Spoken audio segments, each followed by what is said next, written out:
நமக்கு குண்டலினி யோகாவில் இருப்பது என்ன என்ற தலைப்பிலே நமக்கு நல்ல பல விளக்கங்களை அளிப்பதற்காக மதிப்பிற்கும் மரியாதைக்கும் உரிய உலக சமுதாய சேவா சங்கத்தின் பேராசிரியர் குமரன் ஐயா அவர்கள் நமது ஆழியார் இணையவழி இணைப்பிலே இணைந்துள்ளார்கள். ஐயா அவர்களை பற்றிய ஒரு சிறிய அறிமுகம். ஐயா அவர்கள் கடந்த 30 ஆண்டுகளுக்கும் மேலாக நமது மனவளக்கலையில் இணைந்து சிறப்பாக தொண்டாற்றி வருகின்றார்கள். ஐயா அவர்கள் நமது மனவளக்கலையில் டிப்ளமா முடித்துள்ளார்கள். மேலும் ஐயா அவர்கள் சென்னை அதனை சுற்றியுள்ள அறக்கட்டளைகளில் சிறப்பாக தங்களது சேவையை ஆற்றி வருகின்றார்கள். ஐயா அவர்கள் ஞானாசிரியர் விருது பெற்ற பெருமைக்குரியவர்கள்.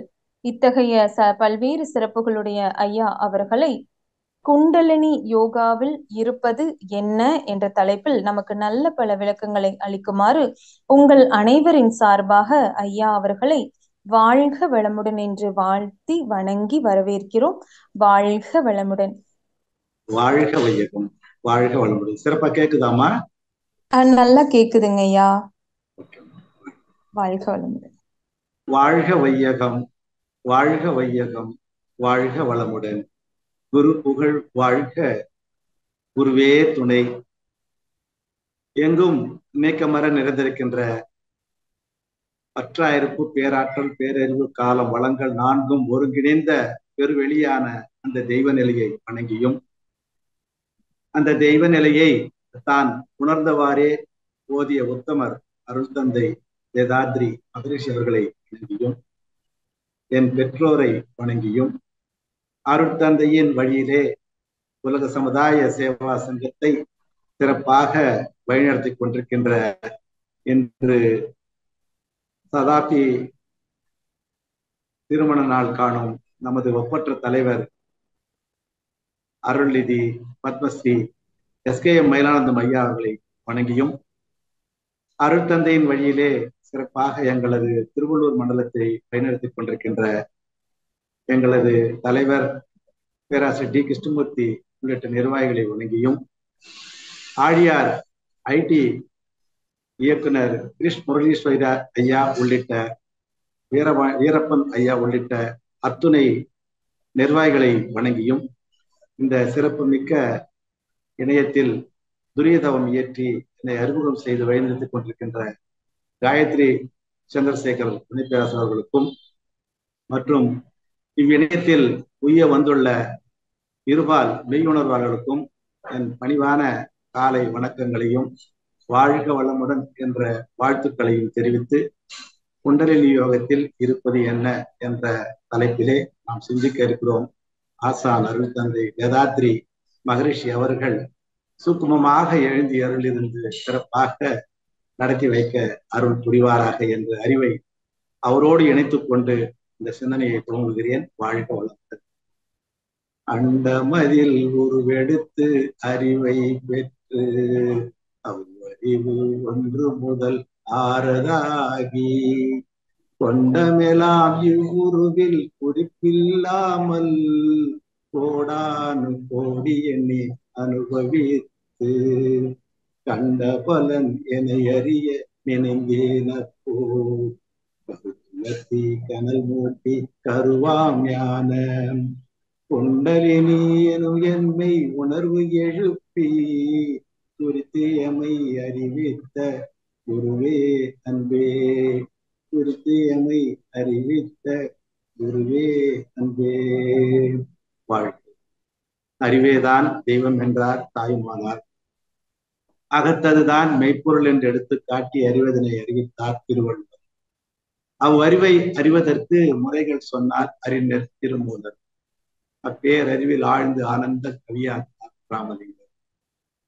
அறிவிக்கென்றே அறிவித்திருக்கோயில் அமைத்தார் அருள் தந்தை வேதாத்ரி மகரிஷி அவர்கள். அறிவில் அறிவாய் நிலைத்து அறம் வகுத்தோர், அதை வாழ்ந்து காட்டினோர் தெரிவித்திருப்பாம். குண்டலினி என்பது என்ன என்பதை நாம் தெளிவாக புரிந்து கொள்ள வேண்டும்.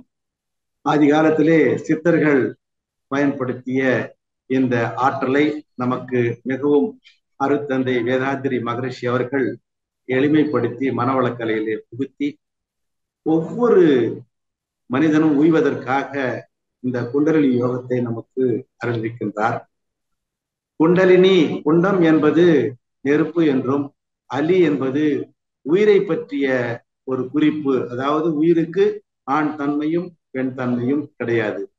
அப்ப அந்த குண்டம் என்று சொல்லக்கூடிய நெருப்பு களையத்துல இருக்கக்கூடிய உயிர் அலித்தன்மை வாய்ந்த உயிரை உணர்த்துவதுதான் குண்டலினி. குண்டம் அலி நீ என்பது அருத்தந்தை நமக்கு தெளிவாக கூறியிருக்கிறார்கள். மூலாதாரத்தில் இருக்கக்கூடிய அந்த உயிர் சக்தியை மூலாதாரம், சுவாதிஷ்டானம், மணிப்பூரகம், அநாகதம், விசுத்தி, ஆக்கினை என்று சொல்லக்கூடிய புருவமத்திலே கொண்டு வந்து உணர்த்தக்கூடிய ஒரு சிறப்பு மிக யோகக்கலை தான் குண்டலினி யோகம்.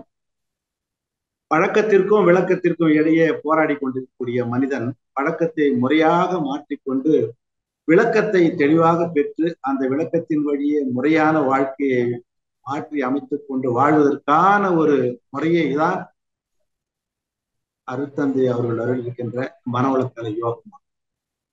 இந்த மனவளக்கலை யோகத்திலே இந்த குண்டலினி யோகத்தை நமக்கு தெரிவு செய்து எளிமைப்படுத்தி சிம்பிளிஃபைடு குண்டலினி யோகா என்று நமக்கு அறிவிக்கின்றார். தான், சமுதாயம், இயற்கை என்ற மூன்றினையும் இணைத்து நமக்கு அறிவிக்கின்றார். இந்த ஆராயத்தக்க தெளிவுதான் நம்முடைய வாழ்க்கை தத்துவ அறிவு என்று அருத்தந்தை அவர்கள் கூறுகிறார்கள். எளிய முறை குண்டலினி யோகம் ஆகிய மனவளக்கலையில 4 விதமான அங்கங்கள் நமக்கு கூறப்பட்டிருக்கிறது. அதுல முதலாவது தவம், இரண்டாவது தற்சோதனை, மூன்றாவது குணநலப்பேறு, முழுமை பேறு. அதாவது அகத்தவம் என்று அருட்தந்தை அவர்கள் நமக்கு கூறியிருக்கிறார்கள். இந்த மனமானது புறத்தே ஓடிக்கொண்டிருக்கும் போது அது குரங்காக இருக்கும். அதை நாம் உடலுக்குள்ளே திருப்பி ஆழ் மனதோடு சிந்திக்க செய்ய வேண்டும். அதைதான் பதஞ்சலி யோகா பிரத்யாகாரா, தாரணா, தியானம், சமாதி அப்படின்னு சொல்றார். புறத்தே ஓடிக்கொண்டிருக்கின்ற மனதினை உள்ளே திருப்பி ஏதோ ஒன்றின் மீது போக்கஸ் பண்ணும்போது அது தாரணையாக்கும். அந்த ஏதோ ஒன்றுக்கு பதிலாக புருவத்துக்கு மத்தியிலே நாம முழு கவனம் செலுத்தும் பொழுது அது தவமாக இருக்கிறது என்பதை நமக்கு அருட்தந்தை தெளிவாக கூறியிருக்கிறார்கள். பிறரை அதிகமாக கவர்வதும் பணம் கிடையாது, நல்ல குணமும் அழகிய சிரிப்பும் மட்டும்தான். அப்போ மன அமைதி இருந்தா தான் நற்குணங்கள் இருக்கும், நல்ல சிரிப்பும் வரும், எப்பொழுதும் அன்பும் கருணையா இருக்க முடியும். அதனால இந்த தவம் பண்ண பண்ண பண்ண மன தூய்மை அடைய அடைய நமக்கு எனர்ஜி கூடிக்கிட்டே இருக்கும். நமக்கு என்ன வேணுமோ, என்ன நாம் செய்வதற்கு விரும்புவோமோ அதை மற்றவர்களுக்கும் செய்வதற்கும் மற்றவர்கள் எடுத்துக்கொள்வார்கள். இதனை உங்கள் அனுபவத்திலேயே நாம காணலாம். மகரிஷி சொல்றார். அதாவது இரண்டாவதாக தற்சோதனை செய்கிறார். தவம் செய்தால் மட்டும் போராது, தற்சோதனை செய்யும். இந்த தற்சோதனை செய்வதற்கு அகத்தாய்வு பயிற்சிகள் கூறியிருக்கிறார்கள். அகம் என்றால் நமக்குள்ளாக இருக்கக்கூடிய கருமையம். அந்த கருமையத்திலே என்னென்ன பதிவு இருக்கு என்பதை நாம ஆழ்ந்து சிந்திக்கணும். அப்படி சிந்திக்கும் பொழுது கருமையத்திலே உள்ள பதிவுகளை ஆராய்ச்சி செய்து அதை தேவையில்லாத களங்கங்களை போக்கிக் கொள்வதற்கு உதவக்கூடிய பயிற்சி தான் அகத்தாய்வு என்று சொல்லக்கூடிய தற்சோதனை பயிற்சி. தவமும் தற்சோதனையும் இணைந்த வாழ்க்கையை நாம் கை கொள்ள வேண்டும். தவம் மட்டும் செய்தால் போராது, தற்சோதனை என்று சேர்ந்த ஒரு பயிற்சியும் செய்யணும். தவம் என்பது மன அமைதிக்காகவும், தற்சோதனை என்பது நம்மை நாமே தூய்மைப்படுத்திக் கொள்வதற்காக, நம்முடைய நற்குணங்களை பெருக்கிக் கொள்வதற்காக உதவக்கூடிய பயிற்சி தற்சோதனை. அப்போ தவமும் தற்சோதனையும் இணைந்த வாழ்க்கையை கொடுக்கக்கூடியதுதான் அந்த குண்டலினி யோகம். அது மட்டுமல்ல, நல்ல குணநல பேறு பெறுவதற்கு அருட்தந்தை அவர்கள் பயிற்சிகளை கொடுக்கிறார். குணம், நலம், பேறு என்று பிரிப்பார். எண்ணம், சொல், செயல் என்ற 3ஆல தனக்கும் பிறருக்கும் சமுதாயத்துக்கும் நன்மை அளிக்கக்கூடிய குணத்தினை பெற்று அதன் மூலம் கிடைப்பதற்கரிய ஒன்றை பெறுவதுதான் குணநல பேறு என்று மகரிஷி சொல்றார். எண்ணம், சொல், செயல் என்ற 3னாலும் எவர்க்கெனினும் தனக்கெனினும் இன்றோ மண்ணுலகில் உணர்ச்சிக்கோ கற்பனைக்கோ மாசு எனும் துன்பம் எழா வகையினோடு உண்மையில் இன்பம் விளைவித்துக் கொண்டு உலக இயல்போடு ஒட்டி வாழும் செய்கையே புண்ணியமாம்.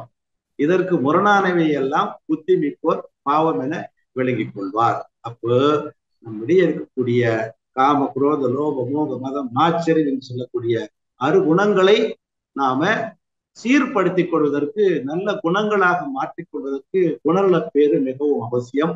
தெய்வத்தோடு ஒப்பிடக்கூடிய மனித தன்மையினை அடைவதற்கு, நம்ம நன்மை அளிக்கக்கூடிய உள்ளார்ந்த தன்மையினை பெறுவதற்கு குணநல பேர் தான் மிகவும் அவசியம். ஏன்னா தெய்வத்தோடு ஒன்றணும். அப்ப தெய்வத்தோடு ஒன்றி யானும் தெய்வம், மற்ற உயிர்களும் தெய்வ நிலை என்பதை உணர்ந்து கொள்வதற்கு கண்டிப்பாக நல்ல குணங்கள் நமக்கு அமைய பெற வேண்டும். அப்படி குணங்கள் பெறும்போதுதான் நமக்கு அருத்தந்தை தற்சோதனை மூலமாக அப்பேற்பட்ட சீரான குணங்களை, அறுக்கப்பட வேண்டிய குணங்களை அறுத்து நற்குணங்களை நாம் அதை பெருக்கிக் கொள்ளலாம். அதன் நாலாவதாக முழுமை பேறு. மன தூய்மையும் வின தூய்மை பெற்று களங்கங்கள் முழுவதும் நீங்கணும். அப்படி நற்குணங்களில் சிறந்தோங்கி இறைநிலையோடு ஒன்றி வாழக்கூடிய வாழ்க்கை தான் முழுமை பேறு. இறைநிலையோடு எண்ணத்தை கலக்க விட்டு ஏற்படும் ஓர் அமைதியில் விழிப்பாய் நிற்க நிறைநிலையே தானாய் உணர்வதாகும். நித்தம் நித்தம் உயிர் உடலில் இயங்கு மட்டும் உறைந்து உறைந்து இந்நிலையில் பழகிக்கொள்ள உலக இன்பங்களில் அளவு கிட்டும். கரை நீங்கி அறிவு மெய்ப்பொருளாய் நிற்கும். கரைந்து போம் தன்முனைப்பு காணும் தெய்வம். இதுதான் முழுமை பேறு நிலைக்கு நாம ஒன்றி ஒன்றி இந்த ஜீவாத்மா அந்த பரமாத்மாவோடு நிற்க வேண்டும். அப்படி நிற்க நிற்க நிற்க நம்மிடையே இந்த ஆணவம், கண்மம், மாயை என்று சொல்லக்கூடிய மும்மலங்கள் நீங்கி நம் அறிவு அந்த ஆறாவது அறிவின் சிறப்பை உணர்ந்து அந்த தெய்வ நிலையை நோக்கிய பயணத்திற்கு செல்லும் பொழுதுதான் இப்பேற்பட்ட குணங்களை பெற முடியும் என்று தந்தை நமக்கு சிறப்பா சொல்லியிருக்காரு. மேலும் இந்த குண்டலினி யோகாவில் பதஞ்சலி யோகாவை பற்றி நமக்கு அருள் தந்தை தெளிவாக கூறினார். பதஞ்சலி யோகால 8 நிலைகள் இருக்கின்றன. இயமம், நியமம், ஆசனம், பிராணாயாமம், பிரத்யாகாரா, தாரணா, தியானம், சமாதி. முதல்ல 4 இருக்கக்கூடியது இயமம், நியமம், ஆசனம், பிராணாயாமம் என்பது உடலுக்குண்டான பயிற்சிகள். பிரத்யாகாரா, தாரணா, தியானம் என்பது சமாதி என்பது மனதிற்குண்டான பயிற்சி. இதை அருட்தந்தை நமக்கு பதஞ்சலி யோகாவை இன்னும் எளிமைப்படுத்தி நமக்கு அழகாக உடலுக்காக 9 விதமான உடற்பயிற்சிகளை நமக்கு அறிவிக்கின்றார். அந்த 9 விதமான உடற்பயிற்சியை செய்தாலே இயம நியமங்களை கடைபிடித்து ஆசனத்தோடு பிராணாயாமத்தோடு கூடிய பயிற்சிகள் அத்தனையுமே அருட்தந்தை நமது 9 விதமான பயிற்சிகளை கொடுத்தார். அதே மாதிரி பிரத்யாகாரா, தாரணா, தியானம், சமாதி என்பதை மனதுக்குண்டான பயிற்சிகள்ல நமக்கு தெளிவா கொடுத்தார். அப்போ பதஞ்சலி கொடுத்ததை மேலும் எளிமைப்படுத்தி ஈஸியா நமக்கு ஸ்பூன் ஃபீடுன்னு சொல்லுவாங்களே, அது மாதிரி ஒரு ஜூஸா கொடுத்துட்டார். அப்போ எளிய முறை குண்டலினி யோகம் என்பது ரொம்ப ரொம்ப மிகவும் கஷ்டமான பயிற்சி. அதை எளிமைப்படுத்தி நமக்கு சிறப்பாக நமக்கு கொடுத்திருக்கார் என்றால் உண்மையிலேயே இந்த குண்டலினி யோகம் பயிலக்கூடிய நாம் அனைவருமே பாக்கியசாலி சொல்லலாம். இந்த எளிய முறை குண்டலினி யோகத்துல 3 படிநிலைகள் அருட்தந்தை கொடுத்திருக்காரு. அது என்னன்னா ஆக்கினை தவம், துரிய தவம், துரியாதீத தவம் என்று சொல்லக்கூடிய 3 விதமான தவங்கள் மூலமாக நமக்கு சிறப்பாக இந்த குண்டலினி யோகத்துல ஒரு 3 ஸ்டெப்ஸ் கொடுத்திருக்காரு. அப்போ ஆக்கினை தவம் என்பது மூலாதாரத்திலிருந்து உயிர் சக்தியை கொண்டு வந்து புருவ மத்தியிலே நாம அந்த உயிரை உணரக்கூடிய பயிற்சி. அதுதான் அப்படி உயிரை உணரும் போதுதான் அவர் கண்ட கனவு நனவாகும். ஏனென்றால் அவர் கண்ட கனவே உலக அமைதி, ஓர் உலக ஆட்சி. இப்படி உலக அமைதியும் ஓருலக ஆட்சியும் நமக்கு அமையணும் அப்படின்னு சொன்னா உலகில் உள்ள பொறுப்புடைய தலைவர் எல்லாம் உயிரறிவை உள்ளுணர்வாய் உணரணும். அப்படி உயிரறிவை உள்ளுணர்வாய் உணரக்கூடிய பயிற்சி தான் குண்டலினி யோகத்திலே ஆக்கினை பயிற்சி. இப்படி குண்டலினி யோக பயின்ற பயிற்சியாளர்கள் தலைவர்களாக வந்தார்கள் ஆனால் கண்டிப்பாக அருட்தந்தையின் கனவு நனவு. ஆக்கினை தவத்துல நல்ல அழகா இருவிழி மூக்கு முனை குறிப்பாய் நிற்க எண்ணத்தை புருவங்களிடையே நிறுத்தி ஒருமையுடன் குரு நெறியில் பழகும் போது உள்ளொளியை பூரித்து கருவுக்கு மூலமான வேகம் முட்டும் கருத்துக்கு இந்நிகழ்ச்சி உணர்வாய் தோன்றும் அருவ நிலையாம் ஆதி உருவாய் வந்து அத்துவித ரகசியமும் விளக்கமாகும். அழகா கொடுத்துட்டார் கவியில.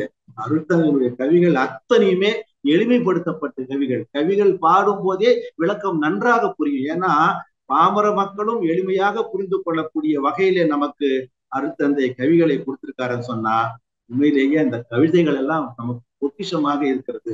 அப்போ அந்த இருவிழி மூக்குமுறையை நாம் குறிப்பாய் நிற்கும் போது எப்பொழுது உருவத்திடை உந்தன் பூ விரலால் தொட்டு அந்த உயிரொழுத்தில் சொல்றார்.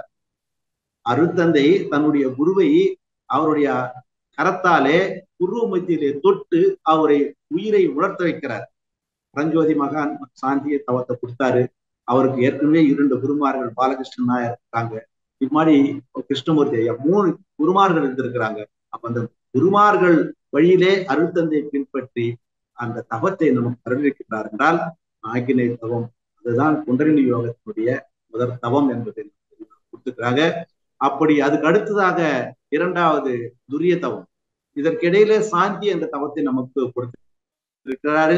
அது தவவேகம் உடல் பலத்தை மீறும் போது தனிந்திடமும் வழி உண்டு. இதை காணாமல் சிவநிலையை அறிவதற்கு தவம் இருந்து சித்தி அடைய முன்னம் கனல் மிகுந்து சவநிலையை அடைந்தார் முன்னாளில் வல்லோர். அப்பயம் இங்கு ஏது இல்லை, நவ யுகத்திற்கு ஏற்றபடி வாழ்க்கை யூடே நான் என்கிற நிலையறியும் மார்க்க மீதே. அப்படியாக 2வது சாந்தி தவம் இருக்காரு. இந்த சாந்தி தவத்தை அவர் சிறப்பா கத்துக்கிட்டு நமக்கு அந்த தவ சக்தி தவ கனல் மீறும் போது ஆதி காலத்துல நிறைய பேர் பல துன்பங்களுக்கு ஆளாகி இருக்கிறாங்க. அந்த துன்பங்களில் விடுபடுவதற்காக அருட்தந்தை தெரிவு செய்த தவம் தான் சாந்தி தவம். அதுக்கு அடுத்தது துரிய தவம் என்பதை நமக்கு தவத்திற்காக கொடுத்திருக்காங்க. அந்த துரிய தவம் என்பது பக்தி மார்க்கத்திலே நாமம் போடுவாங்க. நாமம் போட்டதுன்னா நாம் அம்மாக உயரணும். பரமாத்மா இந்த ஜீவாத்மாவாக தன்னிலை மாற்றம் அடைந்து இந்த பிரபஞ்சம் என்று சொல்லக்கூடிய நந்தவனத்திலே இறுதியாக மனித மலராக வந்திருக்கிறது. நாமும் நமக்குள்ளாக அந்த இறைத்தன்மையை உணரும் போது அந்த இறைநிலையை உணர்வுக்குண்டான பாதையை பயணிக்கும் பொழுது கண்டிப்பாக தெய்வத்தினுடைய பெண்ணமாக இருக்கக்கூடிய நாம் தெய்வமாகவே நம்மை பாவிக்கலாம் என்பதை உணர்த்தக்கூடிய வகையிலே தான் அந்த உயிரே இந்த மனமே உயிராக தன்னை பாவித்து அந்த உச்சியிலே இந்த தவத்தை நமக்கு அறிவிக்கின்றார். உச்சியிலே நீ சென்றால் உடனே காணும் ஓர் அதிசயம் வளமாம் சுற்று ஆகும் அச்சமயம் அறிவிற்போர் வியப்பு காணும் இந்நிலையில் விழித்திருக்க பழகிக் கொள்ள இச்சையெல்லாம் பிறக்குமிடம் விளங்கிக் கொள்வாய். எது வேண்டும் வேண்டாம் என்று இரண்டும் கண்டு நச்சு விளை இச்சைகளை ஒழித்து நலம் காணும் எண்ணமே மிதம் வாய்.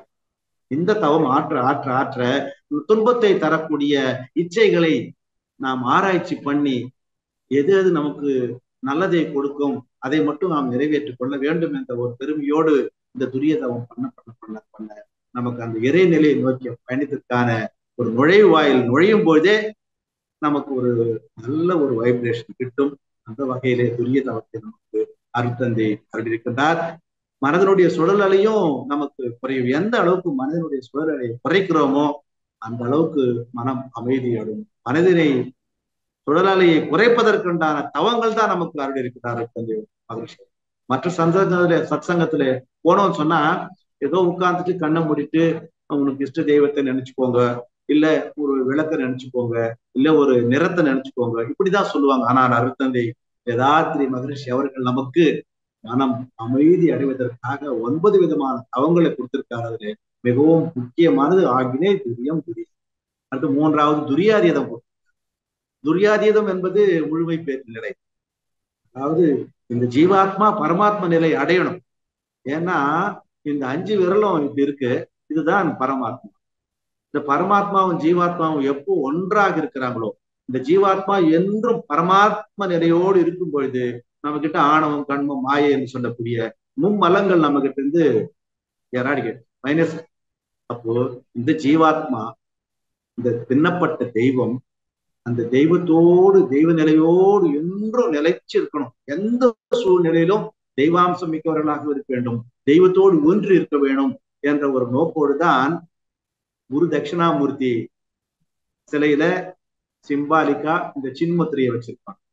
ஸோ இந்த ஜீவாத்மா எப்பொழுதும் பரமாத்ம நிலையில இருக்க வேண்டும் என்ற ஒரு நிலையோடு தான் அருத்தந்தி அவர்கள் நமக்கு துரியாதீதம், துரியம் அதீதமானால் கிட்டக்கூடியது துரியாதீதம் என்று சொல்லக்கூடிய இந்த தவம். இந்த துரியாதீத நிலையிலே நாம் இருக்க இருக்க இருக்க இந்த சமாதி நிலை பெறக்கூடிய வாய்ப்பு நமக்கு கிடைக்கும் என்று அருத்தந்தை நமக்கு துரியாதீதம். இதுக்கப்புறம் ஒரு தண்டுவடை சுத்தி நமக்கு இதுல கத்து கொடுத்தாங்க. தண்டுவடை சுத்தின்னா மூலாதாரத்திலிருந்து பூர்வ மத்திக்கு இடையே ஓடக்கூடிய சுழுமுனை நாடியை சுத்தப்படுத்து. இடங்களை பிங்களை சுத்தப்படுத்தும் போது சுழுமுனை நாடி நமக்கு ஓப்பன் ஆகும். அப்படி இந்த தண்டுவடை சுத்தி மூலமாக நமக்கு உயிர் சக்தி சீரா சென்று அங்கே மேலே குரு மத்தியிலே உணர்வதற்கு நமக்கு வாய்ப்பாக இருக்கிறது. இதைதான் மகரிஷி 6 ஆதாரங்களை பத்தி சொல்ற. உடலுக்குள்ளே 6 ஆதாரங்கள், உடலை விட்டு 2 ஆதாரங்கள் இருக்கின்றன என்று நமக்கு அருட்தந்தை அவர்கள் குண்டலினி யோகத்திலே இந்த 6 ஆதாரங்களை பற்றி சொல்றாரு. மூலாதாரம், சுவாதிஷ்டானம், மணிப்பூரகம், அநாகதம், விசுப்தி, ஆக்னேஸ்தான். மூலாதாரத்தில் இருக்கக்கூடிய உயிர் சக்தியை கொஞ்சம் கொஞ்சமா ஒவ்வொரு ஆதாரத்துக்கு உயர்த்தி உருவ மத்திக்கு கொண்டு வரணும்னு சொன்னா அந்த காலத்துல கிட்டத்தட்ட 12 வருடங்கள் ஆகியதாம். 12 வருடங்களுக்கு குரு சேவை செய்ய வேண்டுமாம் நாம் உபதேசம் பெறுவதற்காக. ஆனால் அருட்தந்தை வேதாத்ரி மகரிஷி அவர்கள் குறுகிய நேரத்துல நமக்கு மூலாதாரக்கூடிய உயிர் சக்திய ஒரு ஒரு அரை 15 வினாடிகளிலேயே கொண்டு வந்து அழகா குரு மத்தியிலே உணரச் செய்த மா குரு அருட்தந்தை வேதாத்ரி மகரிஷி அவர்கள். அப்பேற்பட்ட ஆதாரங்களை பற்றி விளக்கக்கூடியது இந்த குண்டலினி யோகம். இந்த குண்டலினி யோகத்துல 9 மையங்கள் நமக்கு சொல்றார். அதுலதான் மூலாதாரத்துல பால் சுரப்பி, சுவாதிஷ்டானத்துல அட்ரினல் சுரப்பி சிறப்பா சுரக்கும், மணிப்பூரகத்துல கணையம், அநாகத்துல தைமஸ், விசுப்தி ஆக்கினை பிட்யூட்டரி, பிரம்மரந்தத்துல பீனியல் சுரப்பி, சக்திகளம், சிவகளம் சொல்லும் போது உடலே 7 மையங்களும், உடலை விட்டு வெளியே 2 மையங்களும் இயங்குகிறது. இப்படி 9 மைய தவம் செய்யும் போது நமக்கு அத்துணை சக்கரங்களும் உடலிலே சிறப்பாக உயிர் மையங்கள் இருக்குகின்றன. எப்படி ஒரு குறிப்பிட்ட ஏரியால கரண்ட் பவர் ஷார்ட்ஃபால், வோல்டேஜ் கம்மியா வருதுன்னு சொன்னா எல்லாரும் சேர்ந்து இபிக்கு ஒரு டிரான்ஸ்ஃபார்மர் கேட்கறாங்களோ, அப்போ 2வது டிரான்ஸ்ஃபார்மர் அங்கே எரெக்ட் பண்ண உடனே அந்த ஏரியா ஃபுல்லா கரண்ட் வருது இல்லையா? அது மாதிரி நம் உடலே இரையாற்றல் 7 சக்கரங்களை உருவாக்கி இருக்கிறது. 7 உயிர் மையங்கள்.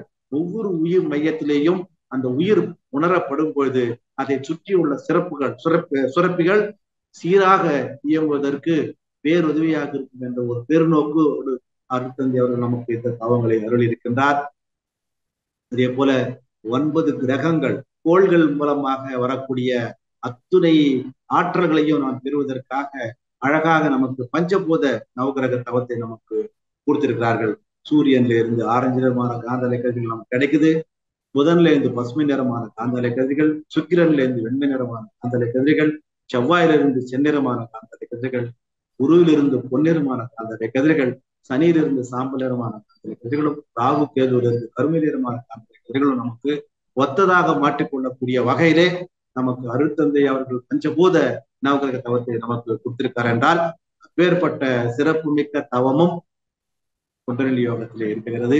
இந்த குண்டலினி யோகத்திலே இருக்கக்கூடிய தவங்கள் அத்தனையுமே நாம் சிறப்பாக செய்தோம்னா வாழ்வாங்கு வாழ்வதற்கும் முழுமை பேர் அடைவதற்கும் பேருதவியாக இருக்கும் என்று அருட்தந்தை அவர்கள் நமக்கு இந்த குண்டலினி யோகத்திலே சிறப்பு மிக்க தவங்களை அருளிருக்கின்றார். இந்த தற்சோதனை பயிற்சி மூலமாக சில நம்ம எப்படியெல்லாம் செதுக்கிக்கிறலாம் என்ற ஒரு 5 வித பயிற்சிகள் நமக்கு கொடுத்திருக்காரு.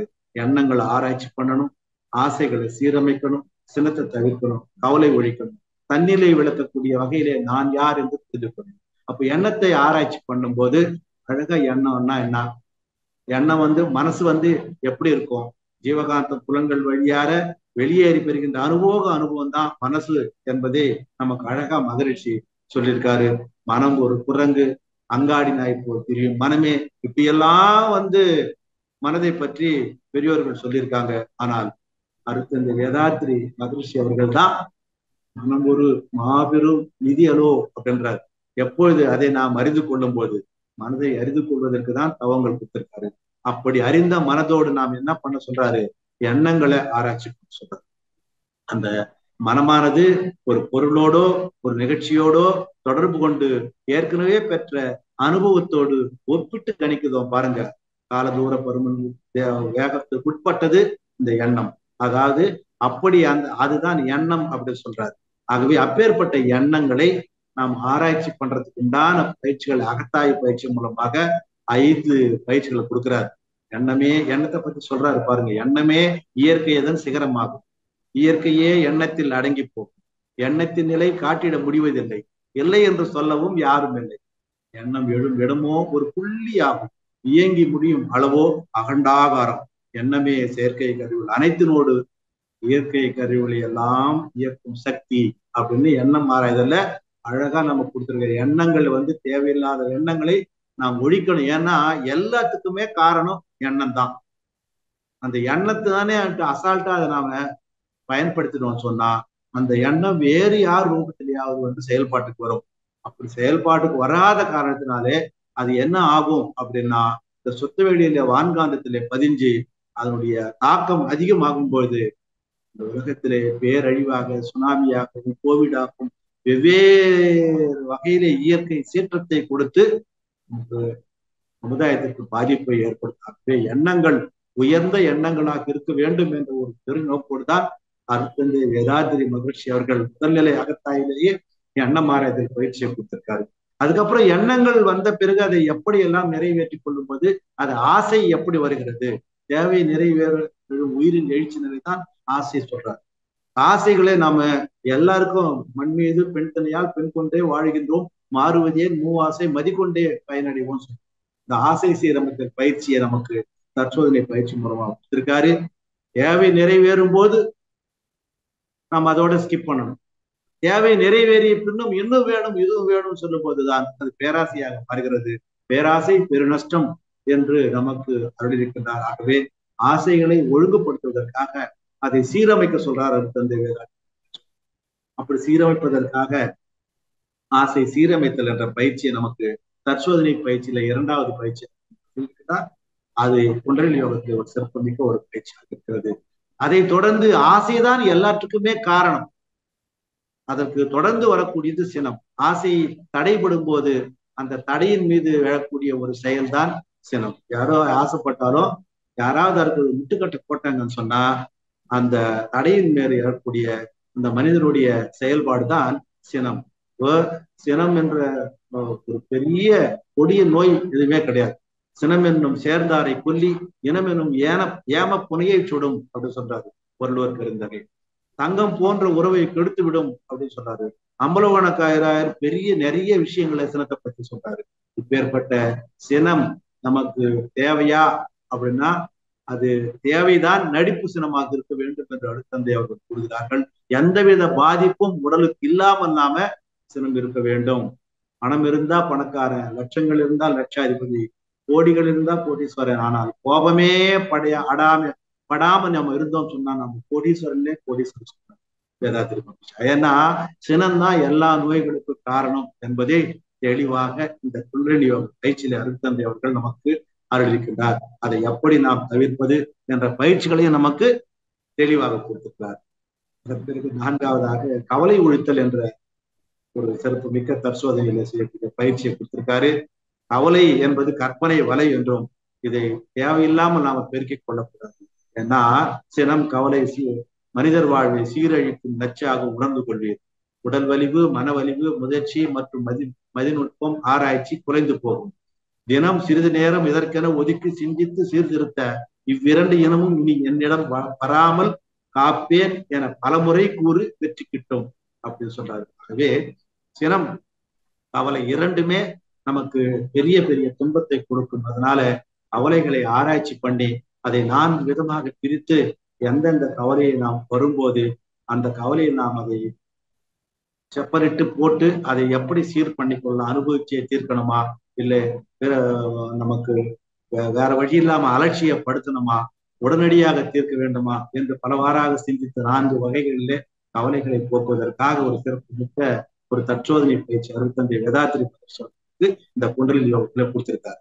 அது மட்டும் இல்லாம கடைசியா தன்னிலை அறிதல் என்ற ஒரு விளக்கத்தை கொடுத்திரு. நான் யாரு, நான் எங்கிருந்து வந்தேன், எனது மூலம் என்ன, நான் எப்படி வாழ வேண்டும், ஆறாவது அறிவு சிறப்பை பெற்று அதன் மூலம் எப்படி வழிவகுத்துக் கொள்ள வேண்டும், வகுத்த வழியை எப்படி வாழ்ந்து இந்த முழுமை பேறு நிலை அடையணும் என்பதை இந்த பிரம்ம ஞானம் நமக்கு இந்த தற்சோதனையின் அங்கங்களாக அருட்தந்தை கூறியிருக்கார் என்றால், உண்மையிலேயே இந்த பயிற்சிகள் அத்தனையும் நமக்கு இந்த குண்டலினி யோகம் என்று சொல்லப்படுகின்ற மனவளக்கரையிலே கொடுக்கப்பட்டிருக்கிறது. மனதை பற்றி நிறைய கொடுத்திருக்காரு இந்த வேதாத்திரி மகரிஷி அவர்கள். அது 10 இதழ்களில் இருக்கிறது. அதற்கு உணர்ச்சி, தேவை, முயற்சி, செயல், விளைவு, அனுபவம், ஆராய்ச்சி, தெளிவு, முடிவு என்ற வகையில 10 படிநிலைகள் நமக்கு இந்த மனசுல கொடுத்திருக்காரு. எந்த ஒரு செயலாற்றாலும் சரி, எந்த ஒரு காரியம் நீ செய்தாலும் சரி, அதுக்குள்ளாக இந்த 10 அடங்கும் என்பதை இந்த குண்டலினி யோகத்துல மனதினுடைய மேன்மை நமக்கு தெளிவுபட கூறுகிறார்கள் அந்த வேதாந்த மகரிஷியார்கள். அதே போல 4 இயக்கங்கள் மனசுல இருக்குது. புறமனம், புத்தி, போத அறிவு என்று சொல்வார்கள், கான்சியஸ் மைண்ட் என்று சொல்வார்கள். நடுமனம், சித்தம், சிற்றறிவு, அதாவது சப்கான்சியஸ் மைண்ட் என்று சொல்வார்கள். அடிமனம், அதாவது பேரறிவு, அகங்காரம், பேரறிவு, சூப்பர் கான்சியஸ் மைண்ட் சொல்லுவாங்க. கடைசியா தெய்வ நிலை ஒழிவில் ஒடுக்கம், அன்கான்சியஸ் மைண்ட் சொல்லுவாங்க. இப்படி 4 விதமான இயக்கங்கள் மனதிற்கு இருக்கிறது என்பதை தெளிவாக உணர்த்தக்கூடியது இந்த குண்டலினி யோகம். மனம் 3 துறைகளிலே இயங்குதுன்னு சொல்றாரு. எண்ணம், சொல், செயல் 3 துறைகளில மனசு இயங்குது. அதனுடைய நிலைகள் பார்த்தீங்கன்னு சொன்னா உணர்ச்சி நிலை, விழிப்பு நிலை, யோக நிலை. அப்போ உணர்ச்சி நிலையில மனம் இயங்கும் போது நமக்கு அறியாமை, அலட்சியம், உணர்ச்சி வயம் என்று சொல்லக்கூடிய அந்த பெரிய துன்பங்கள் நமக்கு, நம்ம என்ன செய்யறோம் எனக்கே தெரியாது அப்படின்னு தவறுகள் செய்வதற்கு வாய்ப்பு இருக்கு. அலட்சியப்படுத்திடுவோம். யார் எதை சொன்னாலும் விளக்கத்திலிருந்து விடுபட்டு பழக்கத்தின் வழியே போவதற்கு நிறைய வாய்ப்பு இருக்கிறார். மனசு அறியாமை, அலட்சியம், உணர்ச்சி வயம் என்ற நிலையிலே இருக்கும்போது விழிப்பு நிலை தவறி நாம இருக்கிறோம். அதற்காக தான் தியானம் பண்ணும்போது அந்த யோக நிலை அடைவதற்கு நமக்கு அருட்தந்தை வேதாத்திரி மகரிஷி குறிப்பிட்டிருக்கிறார். இதே மாதிரி மனதனுடைய சுழலை எந்தெந்த இதுல எவ்வளவு குறையும் அழகா beta waves, alpha waves, theta waves, delta waves. இந்த தவம் பண்றச்ச நமக்கு 14 சைக்கிள்ல இருந்து 40 சைக்கிள்ஸ் உணர்ச்சி வயப்பட்ட நிலையில இருக்கும். அப்ப நாம ஆக்கிரையில இருக்கும்போது நம்ம சிறிது சிறிதாக இந்த சூழ்நிலை குறையும். அப்ப ஆல்பா வேவுக்கு வரும். துரியத்திலே 4ல இருந்து 7க்கு வரும். துரியாதீதத்துல நாம் 1ல இருந்து 3 நிலைக்கு இருப்பதற்காக மனிதனுடைய சுழலை எவ்வளவுக்கு எவ்வளவு குறைகிறோமோ அந்த அளவுக்கு அமைதி அடைந்து எடுக்கக்கூடிய முடிவுகள் அத்தனையுமே யாருக்கும் துன்பம் இல்லாததும் தனக்கும் பிறருக்கும் துன்பம் இல்லாத முடிவுகளாக அமையும் என்பதை இந்த குண்டலினி யோகத்திலே மனிதனுடைய சூழலையை நமக்கு அழகா கொடுத்திருக்காரு. மன உணர்ச்சி நிலையில நின்று செயல்படும் போது நமக்கு என்னென்ன விளைவுகள் ஏற்படுகிறது என்பது குண்டலினி யோகத்திலே தெளிவாக கூறப்பட்டிருக்கிறது.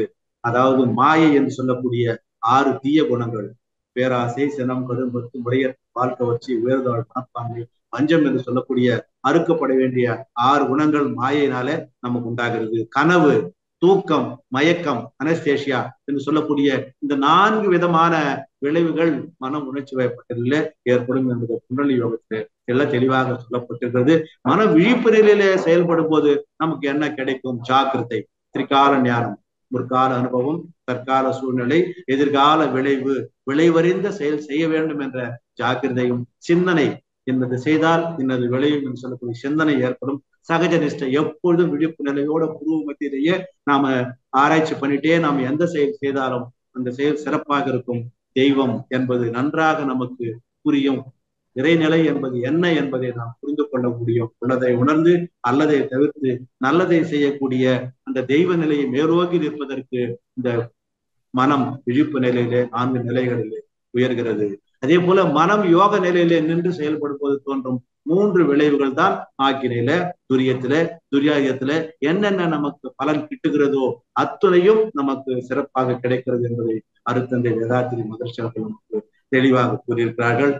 அதே போல பிற்கால ஞானம் அப்படின்னு சொல்லும் போது ஏற்கனவே பெற்ற அனுபவம் இருக்கிறது.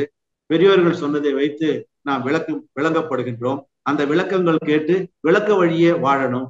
தற்கால தேவையும் சூழ்நிலைக்கு தக்க வகையிலே நம்மை மாற்றிக்கொண்டு நாம் அதை விழிப்பு நிலையோடு செயல்படுத்தணும். எதிர்கால விளைவை கணித்து நாம ஒரு செயல் செய்தும் போது கண்டிப்பாக இது திரிகால ஞானம் சொல்லுவாங்க. அப்பொழுது நாம் நினைப்பதெல்லாம் நடக்கும். ஏன்னா ஞானி நினைப்பதெல்லாம் நடக்கும் அப்படின்னா அவர் நடக்கிறத மட்டும்தான் நினைப்பார்.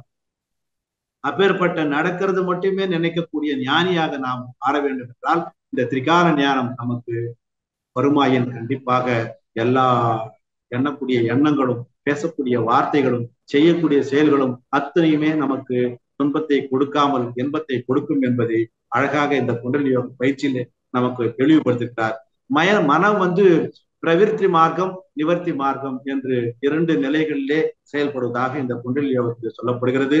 இப்படி 6 தீய குணங்களை நம்மை நாமே மாற்றிக்கொள்வதற்காக பேராசையை நிறைமனமாகவும், அதுக்கப்புறம் சினத்தை பொறுமையாகவும், கடும்பற்றை ஈகையாகவும், கற்பு நெறியாகவும், பிறர் பால் உணர்வை கற்பு நெறியாகவும், நேர்நிறை உணர்வை நாம உயர்ந்தாழ் மனப்பான்மையிலிருந்து விடுபட்டு நேர்நிறை உணர்வு பெறவும், கடைசியில பஞ்சம் போக்குவதற்காக மன்னிப்பு கூட்டின் மூலமாக எப்படி நாம் அதை விழிப்பு நிலையோட அதை மாற்றிக்கொள்வது, அறுக்கப்பட வேண்டிய குணங்களை எப்படி மாற்றிக்கொள்வது என்பதை நமக்கு தெளிவாக அருட்தந்தை அவர்கள் நமக்கு தெளிவுபடுத்தினார்.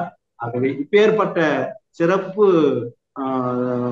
செயல்பாடுகள், குறிப்புகள், முக்கியமானவை எல்லாம் நமக்கு அருட்தந்தை வேதாத்திரி மகர்ஷி அவர்கள் நமக்கு அருளிருக்கின்றார். மனதிற்கு முன்னோர் வைத்த கோஷங்கள் 5. இந்த 5 கோஷங்களையும் குண்டலினி யோக பயிற்சியில நமக்கு தெளிவா கொடுத்திருக்காரு அருட்தந்தை வேதாத்திரி மகர்ஷி அவர்கள். அதாவது அன்னமய கோஷம், மனோமய கோஷம், பிராணமய கோஷம், விஞ்ஞானமய கோஷம், ஆனந்தமய கோஷம். இந்த அன்னமய கோஷம் என்பது மனசு எப்பொழுதும் உடலை பற்றியே சிந்திக்கிறது. உடலை பத்தி, சாப்பாடை பத்தி, நான் நல்லா ட்ரெஸ் பண்ணிக்கணும், இப்படி இருக்கணும், அப்படி இருக்கணும், உடலை பத்தியே மனசு ஒன்று இருக்கும் போது, மனம் சிக்கி கொண்டிருக்கும் போது அது அந்த உரையில மாட்டிக்கொண்டிருப்பது. கோஷம் என்றால் உரையின் அர்த்தம். மனம் அந்த உரையிலே சிக்கிக் கொள்வது. அந்த உடல்லையே மனசு சிக்கிக்கிட்டு இது வேணும் இன்னும் வேணும் அப்படின்னு அது பேரு அன்னமய கோஷம். மனோமய கோஷம் என்பது மனதிலே லயத்திருப்பது. மனம் மனதோடு ஒன்றி தானே அதுவாக இருக்கிறேன் என்பதை உணர்ந்து அதிலே இருக்கக்கூடியது மனோமய கோஷம் என்றும், பிராணமய கோஷம் உயிரிலே ஒடுங்கி, அதன் பிறப்பிடமான உயிரிலேயே ஒடுங்கி நிற்பதுதான் பிராணமய கோஷம் என்று அருட்தந்தை அவர்கள் தெளிவா சொல்றாரு. விஞ்ஞானமய கோஷம் விண்ணை பற்றிய ஆராய்ச்சி, வேதியக்க களம் பற்றிய ஆராய்ச்சி, இவற்றிலே மனம் ஈடுபட்டிருக்கும் போது அது விஞ்ஞானமய கோஷமாகும்.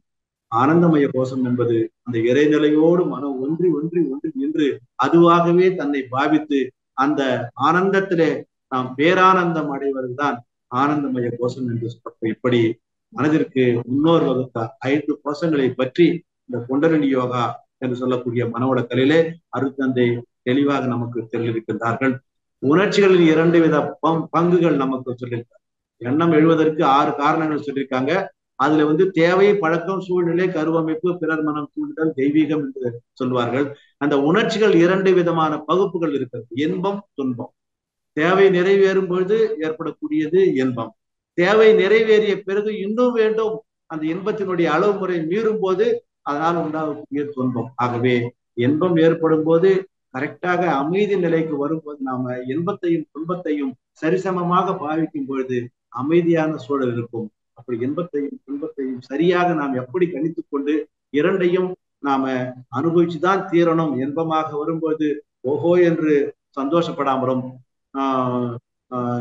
துன்பம் வரும்போது இதுதான் கதி, வேற வழியே இல்லைன்னு அழுது கொண்டு இல்லாமலும் 2ஐயும் ஏற்றுக்கொண்டுதான் தீர வேண்டும் என்ற நிலையிலே நாம் இருக்கும் பொழுது கண்டிப்பாக இதுவும் மாறும் என்ற ஒரு நிலையோடு நாம இன்பத்தையும் துன்பத்தையும் சரிசமமாக பாவிக்கும் பொழுது கண்டிப்பாக நமக்கு அமைதி நிலட்டும் என்பதை இந்த குண்டலினி யோகத்தை தெளிவுபடக்கூடியிருக்கிறார்கள். உணர்ச்சிகளின் வளர்ச்சி, அதற்குடைய சிறப்புகளுக்கு ஏற்க கொடுக்கப்படும் ஒரு 3 பேர்: மனம், அறிவு, ஞானம். எவ்வளவு ஃப்ரீக்வன்சி அதிகமாக இருக்கிறதோ அப்பொழுது அது மனம் போன போக்கெல்லாம் போக வேண்டாம், மனம் ஒரு புறங்கள் சொல்லுவாங்க. அப்ப அதனுடைய ஃப்ரீக்வன்சி குறைய அறிவு கிட்டும். அறிவுன்னா எல்லாருக்கும் அறிவு இருக்கு. எந்த அளவுக்கு மனதினுடைய சுழலை குறையுதோ அந்த அளவுக்கு அறிவினுடைய நிலை மேலோங்கி நிற்கும். அந்த அறிவில் தெளிந்த அறிவு தான் ஞானம்னு சொல்றாரு. அப்படி அறிவில் தெளிந்த அறிவு பெறுவதற்கு நாம் அறிவை ஒவ்வொருவரும் உணரணும். அதனால்தான் அறிவே தான் தெய்வம் என்றால் தாய்மானார் என்று சொல்றாங்க பெரியவர். அப்ப அறிவை அறிந்த தெளிவுதான் ஞானம் என்பதை நாம் புரிந்து கொள்ள வேண்டும். அப்போ மனதை பற்றியும் அறிவை பற்றியும் ஞானத்தை பற்றியும் நல்ல தெளிவாக இங்கே குண்டலினி யோகத்தில் விளக்கப்படுகிறது. இந்த ஞானத்தினுடைய வகைகள் 2 சொல்றாங்க. அதாவது பரோட்ச ஞானம், அபரோக்ஷ ஞானம் அப்படின்னு சொல்லுவாங்க. விஞ்ஞானம் ஒன்று, மெய்ஞானம் ஒன்று. விஞ்ஞானம் என்றால் விண்ணை பற்றி ஆராய்ச்சி. இந்த உடல் எப்படி இருக்கு, பஞ்சபூதங்கள் தொகுப்பாக இருக்கிறது, அணுக்களின் கூட்டாக இருக்கிறது, அணுக்கள் ஒவ்வொன்றும் இறைத்துகளாக இருக்கிறது என்பது எலக்ட்ரான், புரோட்டான், நியூட்ரான், கருந்துளை என்று விஞ்ஞான ரீதியாக ஆராய்ச்சி பண்றதுதான் பரோட்ச ஞானம். அதே கண்ணோட்டத்து மெய்ஞான கண்ணோட்டோடு பார்க்கும்போது இந்த உடல் பஞ்சபூதங்களானது. உடல் கெட்டி பொருளான தசை, எலும்பு, ரத்தம் நீராக இருக்கிறது, காற்று நாம் சுவாசிக்கக்கூடிய அந்த inhaling of carbon oxygen, exhaling of carbon dioxide is known as breathing சொல்லுவாங்க. இந்த மூச்சு காற்று தான் காற்றாக இருக்கிறது. நமக்குள்ளாக இருக்கக்கூடிய அந்த விண்ணு தான் உயிராக இருக்கிறது என்பதை மெய்ஞான கண்ணோடு பார்க்கிறது தான் அப்ரோட்ச ஞானம் என்று சொல்வார்கள். இயற்கையின் அமைப்பையும் அதன் இயக்க நீதிகளையும் உணர்ந்து கொள்வதுதான் மெய்ஞானம் என்று சொல்லப்படுகிறது. எப்படி விஞ்ஞானம் மெய்ஞானம் பற்றி இந்த குண்டலினி யோகத்திலே சிறப்பாக சொல்லப்படுகிறது என்பது நமக்கு அறிவிக்கிறார். குண்டலினி யோகத்துல அறிவு வளர்ச்சியினுடைய நிலைகளை நமக்கு 4 விதமா கொடுத்திருக்காரு. ஒண்ணு, இயற்கையின் தேவைகளை நிறைவு செய்து கொள்ள மட்டும். 2வது, இயற்கையின் அழகுகளை ரசித்தல், போலி செய்தல். இயற்கையின் ரகசியங்களை அறிந்து கொள்ள முயலல், அறிந்து கொள்ளல். இயற்கையும் தனக்கும் மூலம் நாடி நிற்றல். இப்பேற்பட்ட நின்ற பிறகு அதை அடைதல். இப்பேற்பட்ட அறிவின் வளர்ச்சியை நமக்கு இந்த குண்டலினி யோகத்தின் மூலமாக நமக்கு தெளிவுபடுத்தியிருக்கார் அருட்தந்தை வேதாத்திரி மகரிஷி அவர்கள். ஆகவே இந்த குண்டலினி யோகத்துல இன்னும் நிறைய சொல்லக்கொண்டே போனால் சொல்லிக்கொண்டே இருக்கலாம். காலத்தின் பொறுத்து நம்முடைய வீரப்பன் ஐயாவுடைய வேண்டுகோளுக்கு இணங்கி இதை பகுதி பகுதியாக இன்னும் 2வது பகுதி, 3வது பகுதி என்ற வகையிலே குண்டலினி யோகத்தில் இருப்பதை நாம் சொல்ல இருக்கிறோம். ஆகவே இன்றைக்கு மேலும் நம்முடைய அன்பர்கள் நிறைய பேர் கோயம்புத்தூர்ல இருந்து ஐடி நிர்வாக உறுப்பினர்கள் ஒடிசியா மைதானத்துக்கு நம்முடைய எஸ்கேஎம் ஐயாவுடைய இந்த 80வது வருட திருமண நாள் விழாவில் கலந்து கொள்வதற்காக இருப்பதால் இந்த இணையத்திலே வந்திருக்கின்ற குண்டலினி யோகத்தில் இருக்கக்கூடியவை என்ன என்பதை முதல் பகுதியாக இப்பொழுது நாம் நிறைவு செய்து கொள்ள இருக்கிறோம். ஆகவே அடுத்த பகுதியிலே மீண்டும் இன்னும் இருக்கக்கூடிய சிறப்புகளை பற்றி நாம் தெளிவாக கூற இருக்கின்றோம். ஆசான் அருட்தந்தை வேதாத்திரி மகரிஷி அவர்கள் எல்லோருக்கும் உறுதுணையாக இருக்கட்டும் என்று கூறி, நீங்களும் உங்கள் அன்பு குடும்பமும் உடல்நலம், நீளாயும், திரை செல்லும், உயர் புகழ், விஞ்ஞானம் வாங்கி பல்லாண்டு காலம் வாழ்க வளமுடன் என்று வாழ்த்தி, வையமெல்லாம் வாழட்டும், வாழ்க்கை வளம் காத்திருந்தாய், வளரட்டும் மெய்யறிவு, வாழ்க்கை இன்ப தூய்த்து, உய்ய மெய்ப்பொருள் நாட்டு உலகெங்கும் மக்களிடம் ஓங்குக மேல் ஓங்குக, உள்ளமெல்லாம் ஒன்றுபடை என்று வாழ்த்தி சுமார் 12 மணிக்கு நிறைவு செய்ய சொன்னார்கள். கேள்வி பதிலோடு. அதனால இப்போது நான் நிறைவு செய்து கொள்கிறேன். வாழ்க வளமுடன். நன்றி. வாய்ப்புக்கு வாழ்க்கை. தொடர்ந்து இப்பொழுது ஐயா அவர்கள் நம்முடைய கேள்விகளுக்கு சிறப்பாக பதில்நிலை அளிக்க இருக்கின்றார்கள். கேள்வி கேட்க விரும்பும் அன்பர்கள் தங்களுடைய கைபேசியை தாங்களே அன்மியூட் செய்து கொண்டு கேள்விகளை மட்டும் சுருக்கமாக கேட்கும் போது அது மற்றவர்களுக்கும் பயனுள்ளதாக அமையும் என்பதால் கேள்விகளை சுருக்கமாக கேட்குமாறு அன்போடு கேட்டுக்கொள்கிறோம். முதலாவதாக ராஜாராமன் ஐயா அவர்கள். வாழ்க வளமுடன் ஐயா. ஐயா வாழ்க வளமுடன். ராஜாராமன் ஐயா வணக்கம். வாழ்க வளமுடன். சொல்லுங்க ஐயா. வணக்கம். ரொம்ப அருமையா இருந்ததுயா. நல்லா குண்டலினி யோகம்னா என்ன, அது என்ன இருக்குங்கிறது ரொம்ப அருமையா சொன்னீங்க. இன்னும் பாகங்கள் தொடர்ந்து சொன்னீங்க. நிறைய விஷயங்கள் உங்கள்கிட்ட இருந்து கத்துக்கணும் ஆசையா இருக்கியா. ரொம்ப நன்றி. எனக்கு கேள்வி என்னன்னா, இப்போ யோக நாள் ஜூன் 21 கொண்டாடுறோம், ரைட்டு. ஆனா மனவளக்கலையில யோகம்ங்கிறத சில இடத்துல ரொம்ப குறிப்பா பயன்படுத்துறோம். சாந்தி யோகா, மற்றெல்லாம் தவங்கிறோம். அதே போல குண்டலினி யோகாங்கிறோம், குண்டலினி தவங்கிறோம், காயல்ப யோகாங்கிறோம். இதெல்லாம் யோகா சேர்த்து சொல்லும் போது என்ன அதுக்கு மவுஸ் ஜாஸ்தி? கொஞ்சம் விளக்கம் முடியும். வாழ்க வளமுடன் ஐயா. ஐயா கேக்குதுங்களா? கேக்குதா? யோகா என்று சொல்லும் போது அது பதஞ்சலி யோகாவை தான் குறிக்கும் அப்படி ஒரு எண்ணம் எல்லாருக்கும் பதிஞ்சு போச்சு. நம்ம தவம், மனவளக்கலை இப்படி எல்லாம் சொல்லும் போது ஏதோ புதிதாக இருக்கிறது நிறைய பேரு பார்ப்பாங்க. அதைதான் இப்ப அருட்தந்தை அவர்கள் கூட ஒரு பல்கலைக்கழகமாக நம்மளது உருவாகணும் அப்படின்னு சொன்னா, நாம ஏதோ ஒரு பல்கலைக்கழகத்தோடு இணைந்து அந்த ஆயுஷ் என்று சொல்லக்கூடிய அந்த டிபார்ட்மெண்ட் இருக்கக்கூடிய அத்துணை பயிற்சிகளையும் நம்ம யோக கலையில புகுத்தணும் என்ற ஒரு பெருநோக்கோடு தான் இந்த யோகா என்று இதனை யோகா என்றால் இணைதல், பதங்கமாதல், லயமாதல் அப்படின்னு அர்த்தம். ஆனால் தவம் என்றது கூட அதுல மறைமுகமாக அருட்தந்தை நமக்கு கொடுத்திருக்காரு. இந்த மனம் எதோடு ஒன்றணும், பரமாத்மாவோடு ஒன்றதுதான் யோகா. அதை லயமாக யோகா.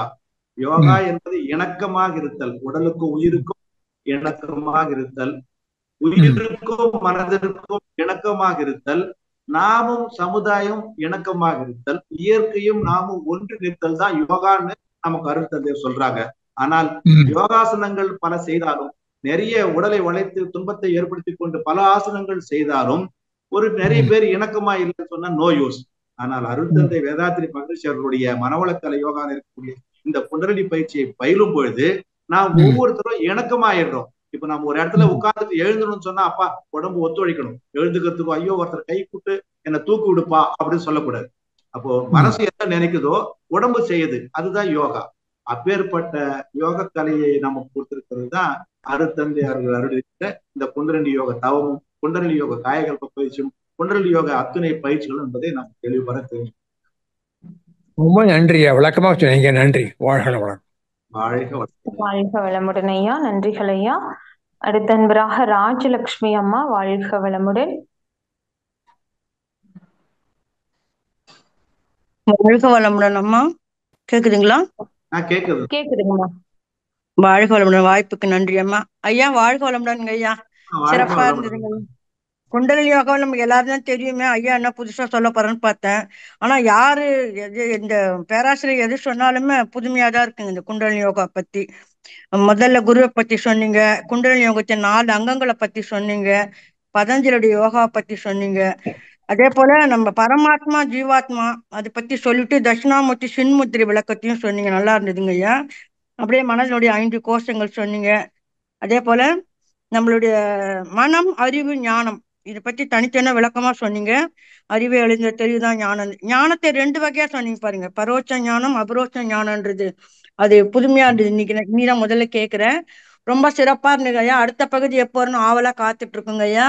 உங்கள் தொண்டு சிறக்க, மென்மேல சிறக்க, இறையருளும் குருளும் துணை புரியுமாக. வாழ்க வளமுடன் ஐயா. நன்றிங்க. வாழ்க வளமுடன். நன்றிகளம்மா. அடுத்த அன்பராக சாந்தி சுந்தரம் அம்மா. வாய்ப்புக்கு நன்றி காயத்ரிமா. வாழ்க வளமுடன் ஐயா. குமரன் ஐயா சூப்பருங்கய்யா. அப்படியே ஸ்டெப் பை ஸ்டெப்பா அப்படியே ஒரு அடைமலை, அதாவது மழையை திறந்த வெள்ளம் போல அப்படியே கடகட கடகடன்னு சொல்லிட்டீங்க. ரொம்ப அற்புதமாக இருந்தது. இதுல இன்னொரு சிறப்பு என்னன்னா, ஒவ்வொன்றுக்கும் ஒவ்வொரு விளக்கம் சொல்வது ரொம்ப அருமையா இருந்ததுங்கய்யா. எதையுமே நீங்க விட்டே வைக்கலைங்கய்யா. அப்படியே அடுத்தடுத்து. ஆமாங்க ஆமாங்க. ரொம்ப வேகமாகவும் அதே சமயம் தெளிவாகவும் மனதுல பதியிற மாதிரி ஒரு என்ன சொல்ற ரீகலெக்ஷன் ஆச்சுங்க மனசுக்குள்ளார. நிறைய நல்லா இருந்தது விஷயம் ஐயா. நான் ரொம்ப நாளா யோசிப்பேன், நம்ம அறிவுதான் நமக்குள்ளார எல்லாமாக இருக்கிறது.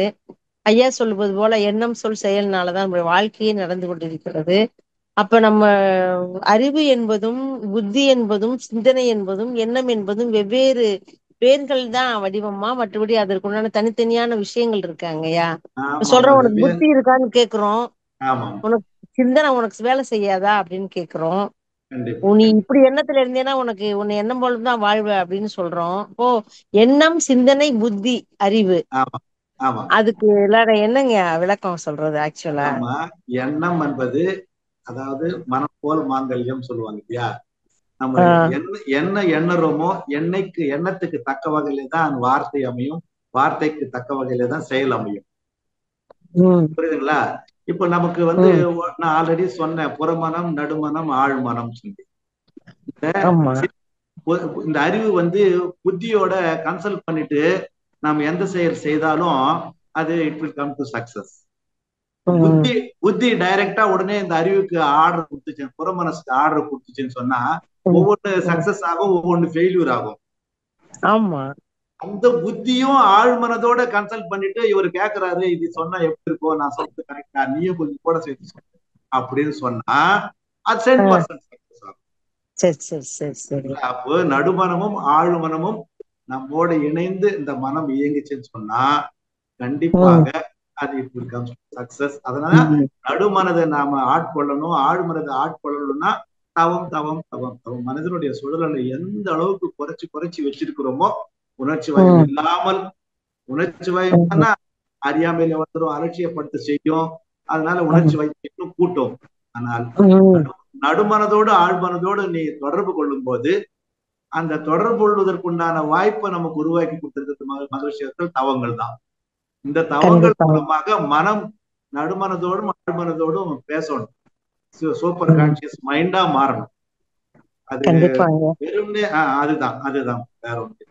புத்தி அதனாலதான் வெற்றியில் உச்சியில் ஞாபகமா இரு அப்படிங்கிறது தாங்க. ஆமா ஆமா ஆமா ஆமா ஆமா. அப்படி இருக்கும் பொழுதுதான் நம்மளுடைய ஆல்பா நிலையில இருந்து நம்ம கண்டிப்பா குறைய முடியும், போக முடியும். ஆமா, துரிய நிலையில இருந்து வாழ்த்துறோம்னா பலிக்குது இல்லையா? அது மாதிரி துரிய நிலையில இருக்கும்போது மைண்டு அந்த நடுமனத்துக்கு ஆட்கொள்ளும், வித்தியாரியத்துல போகும்போது ஆழ் மனதோட ஆட்கொள்ளும். அப்ப ஆழ் மனதுல என்ன இருக்குதோ அதுதான் ரிஃப்ளெக்ட் ஆகும். கண்டிப்பாங்க. ஆழ் மனதுல இருக்குது ஆழ் மனதை சொல்லும் போது நம்ம கேட்கறதுக்கு ஒவ்வொருத்துக்கும் அந்த புறமனத்துல இருக்கக்கூடிய அந்த இதுல மாயையிலேயே இருக்கும்போது ஒவ்வொன்றும் ஐயோ நீ இப்படி சொல்றியே, எனக்கு கெட்ட பேர் வந்துடும், என்னால முடியாது அப்படிதான் சொல்லும். ஆனால் ஆரம்பத்துல கொஞ்சம் கஷ்டமா இருக்கும். பழக பழக பழக ஆழ் மனதோட நாம லயமாக அது ரைட் வே காட்டும். அத அனுபவிச்சு சிந்திச்சு உணர்ந்ததே உணர்ந்தவாறு குருவுக்கு அடுத்தபடியா நீங்களே சொல்லிட்டீங்க. ரொம்ப விஷயங்கள அற்புதமாக இருந்தது. மகிழ்ச்சி சொல்வது போல ஒரு ஸ்பீச் கொடுக்குறோம், அடுத்து அவங்க ஸ்பீச் எப்போ வருங்கிற மாதிரி தான் முடிக்கணும்னு சொன்ன மாதிரியே நீங்க முடிச்சிட்டீங்க. விரைவாக உங்களுடைய 2ஆம் பகுதியை எதிர்பார்த்து கொண்டிருக்கிறோம். இந்த சகோதரியின் அன்பு வணக்கங்களும் வாழ்த்துக்களும் ஐயா. நன்றிகள். ரொம்ப நன்றிங்கம்மா. வாய்ப்புக்கு நன்றி. நன்றிகள் அம்மா, நன்றி. அன்பர்கள் கேள்விகளை மட்டும் சுருக்கமாக கேட்குமாறு அன்போடு கேட்டுக்கொள்கிறோம். அடுத்த அன்பராக விவோ 12214 பேர் சொல்லிட்டு பேசலாங்க. வாழ்க வளமுடன்.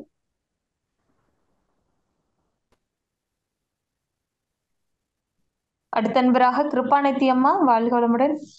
அம்மா வாழ்க வளமுடன். அம்மா எனக்கு வந்துடுச்சுங்கம்மா. ஆமா பேசுங்க கிருபாநிதி அம்மா. ஒரு நிமிஷங்க. கவிதா கோவிந்தராஜன். எனக்கு அந்த அது எப்படி வந்துச்சுன்னு தெரியலங்கம்மா. ஐயா வாழ்க வளமுடன். ஐயா நாமத்தை பத்தி சொன்னீங்களா கொஞ்சம்? ஆமாமா, அதாவது நம்ம உருவ மத்தியில இருந்து மனசை உச்சிக்கு கொண்டு போறோம் இல்லையா? துரியம் கொடுக்கும் போது என் கையோட நினைவு கொண்டு வாங்க அப்படின்னு கட்டை விரல வச்சு மேல கொண்டு போயிட்டு ஆள் காட்டி விரல்ல ஒரு பிரஷர் கொடுப்பாங்க இல்லையா? அதுதான் வைணவத்துல அத டே டு டே லைஃப்ல அவங்க நாம் என்பது மக்களாகிய நாம எப்பொழுதும் என்ற நிலையிலோடு இருக்கணும் என்ற நிலைக்கு இந்த மனதை புருவ மத்தியிலிருந்து உயர்த்தி நாம் தெய்வமாகவே இருக்கணும், தெய்வ நிலையோடு இருக்கணும், தெய்வ சிந்தனையோடு இருக்கணும், தெய்வ குணங்களோடு இருக்கணும் என்பதை வலியுறுத்துவதுதான் வைணவத்துல நாமம் அப்படின்னு மகரிஷி அழகா சொல்லுவார். இன்னும் அந்த ரெண்டு பக்கத்துல நாமத்துக்கு பக்கத்துல ரெண்டு கோடு இருக்கு பாருங்க, அது இடகலை பிங்களை, நடுவுல இருக்கிற சுழுமுனை. இந்த சுழுமுனை நாடி ஓப்பன் ஆச்சு மேல போகுதுன்னு சொன்னா இந்த துரிய நிலையை நோக்கி இறைநிலை பயணத்திற்கு நம்ம கொண்டு போறதுதான் அந்த காலத்திலே பக்தி மார்க்கத்துல இப்படி அஞ்ஞானிகளுக்கு சொல்லப்பட்ட ஒரு நிகழ்வு தான் நாம போடுறது. நாம போடுறதுன்னா நம்ம தப்பா நினைக்கிறோம், நாம போட்டாயா அப்படின்னு சொல்றது இல்லையா? மக்களுக்கு தமாஷா சொல்லுவார் இப்படிதான். அதனால நாம் என்பது நாம் அம்மாக உயரணும். என்றால் தெய்வம், தெய்வமாக மாறணும். அப்ப தெய்வமாக மாறணும்னா நம்ம கிட்ட ஆணவம் கண்மம் மாயை மறையணும். அப்ப அது மூன்றும் மறையணும்னா நாம தெய்வ சிந்தனையோட எப்பொழுதும் க்ஷணம் இருக்கணும். அதுதான் வாழ்க்கை.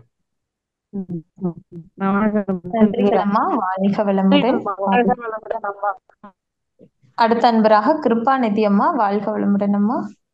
வாழ்க வளமுடன் ஐயா. வாழ்க வளமுடன் ஐயா. வணக்கம். வாழ்க வளமுடன். வாழ்க வளமுடன் ஐயா. ரொம்ப சிறப்பா இருந்தது ஐயா.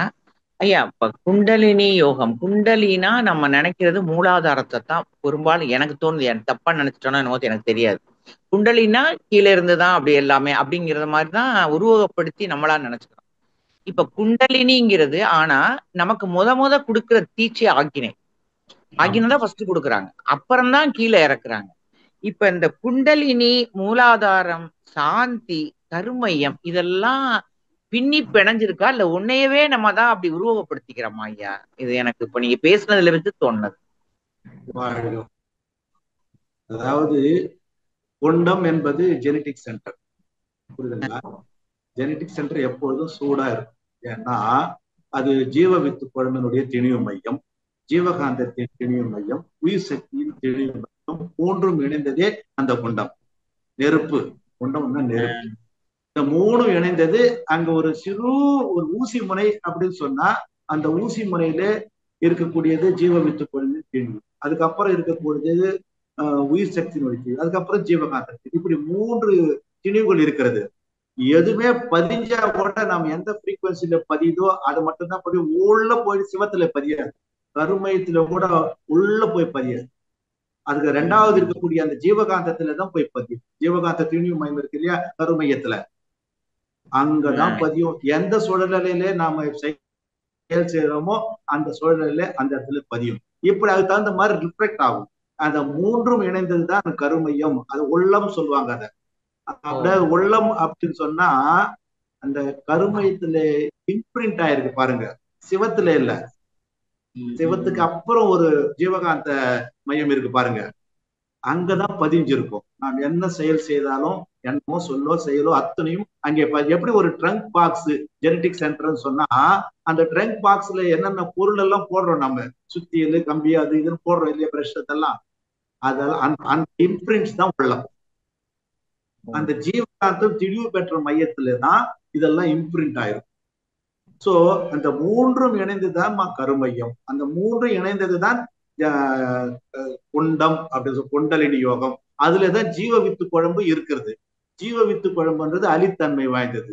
அது உயிர் தன்மை, அதாவது ஆண் தன்மை பெண் தன்மை அற்றது.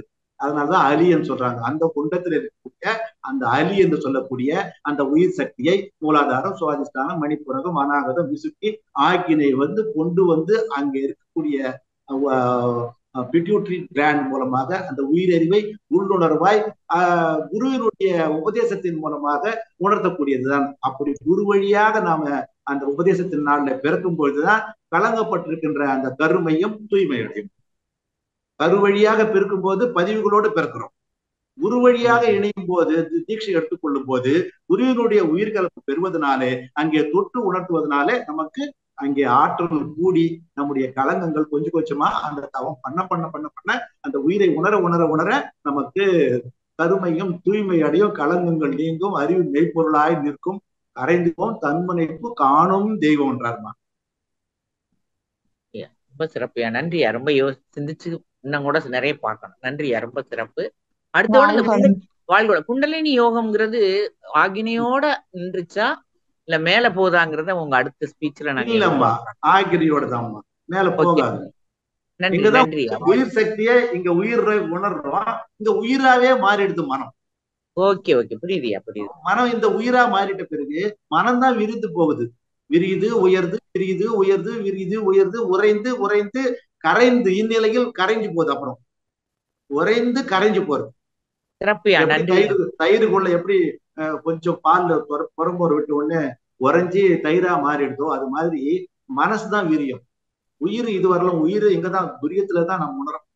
அதுக்கப்புறம் நன்றி, ரொம்ப சிறப்பு. நன்றி ஐயா, வாழ்க வளமுடன் அம்மா. வாழ்க வளமுடன் அம்மா. நன்றிகள் அம்மா. அடுத்த அன்பராக சிவசக்தி, அருள்நிதி சிவசக்தி. ஐயா வாழ்க வளமுடன். நீங்க கேள்விகளை சுருக்கமாக கேட்குமாறு அன்போடு கேட்டுக்கொள்கிறோம் ஐயா. வாழ்க வளமுடன். கேள்விகளை மட்டும் கேளுங்க ஐயா. வாழ்க வளமுடன். அடுத்த அன்பராக சுனந்தா மகாதேவன். வாழ்க வளமுடன் அம்மா.